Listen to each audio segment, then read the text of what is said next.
This year marks the 40th anniversary of the June 16th, 1976. Learners from various high schools in Soweto, as well as local residents, lost their lives during a protest that helped shape our democracy. June has been declared Youth Month in honor of the learners and ordinary citizens who lost their lives on this fateful day during the uprisings. On Thursday, President Jacob Zuma will address the youth as well as the nation about the commemoration. But joining us in studio now, we've got our Minister of Justice and Constitutional Development, Jeff Radebe. Definitely not. That was in 2014. I was looking and reading this and I'm thinking, no. We've moved on since then, haven't we? Thank you for joining us here on the program. It's always a pleasure to have you here on Morning Live. When we look at Youth Month and we look at the 40th anniversary, and obviously there's a theme that comes through the whole time, and this is the youth taking South Africa forward. Do you feel that that's how the youth are feeling right now? Well, I think the sentiments is there, Lynn. And when one looks back at 40 years in Soweto, you can see that the youth of 1976 was a separate kind of circumstances where the issue of apartheid, of education was key. So we need to preserve that legacy, that bravery, because they shaped the history of South Africa.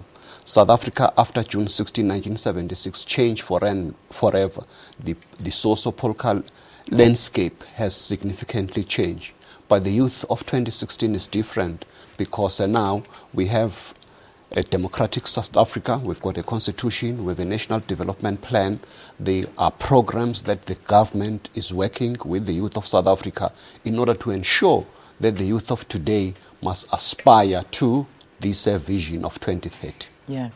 I mean, we look at some of the issues that face the youth today, and we've been doing this election roadshow up ahead of these municipal elections, and Pelesa is going to be doing one later on this morning. And most of the places we've broadcasted from, KwaZulu-Natal so far, the Eastern Cape and the Western Cape, and that same theme keeps coming through. It's the youth, the issues affecting the youth feeling despondent about government not doing anything for them, education, drug abuse, the lack of jobs. There's so many things that are affecting the youth right now. How are we addressing this? How are we trying to help the youth of this generation? That's why the President established what we call a National Youth Development Agency, which is located in the Presidency, which I've delegated to my Deputy, Puti Manamela, so that we can be able to focus on youth programs.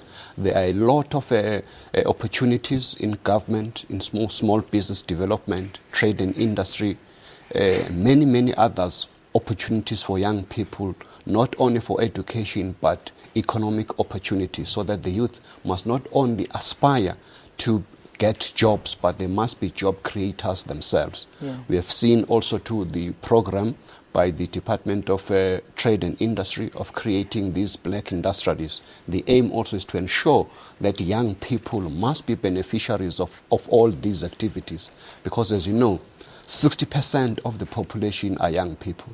We've talked about the issue of drug abuse. It's one of the things that is devastating the youth of this country. Yeah. On Tuesday and on Friday, the President was in Kwaggafontein. We had stories about young people being addicted to nyaupe and other drugs.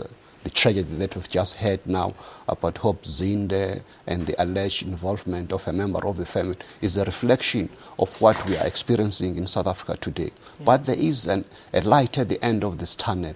This Vision 2030 National Development Plan, all those programs are there for the young to take advantage. If you look at higher education, for an example, government is pumping a lot of money.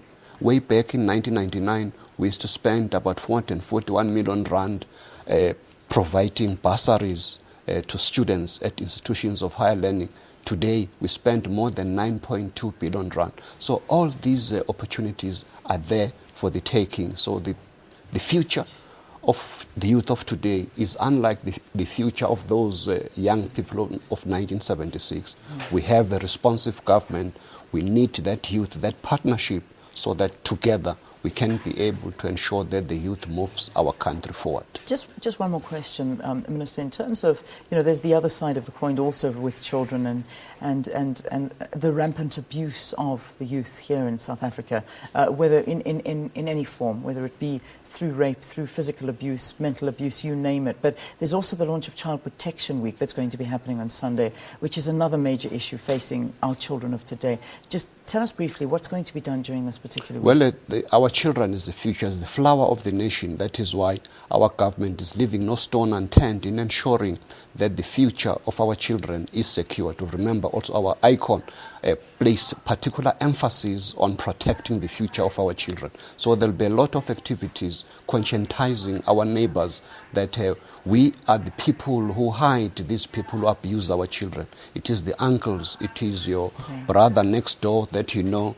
So let's report these incidences to law enforcement officials. Absolutely. Minister, thank you very much for talking to us. Jacob Radebe is the Minister in the Presidency, and we thank you so much. Good luck for the week ahead. There's lots to be done, and certainly lots of work when it comes to the youth here in South Africa, when it talks about the 40th anniversary of the June 16, 1976 uprisings. The time now, almost 25 minutes past 6, and Vaylen's got our sports news for us. Vay, it's over to you.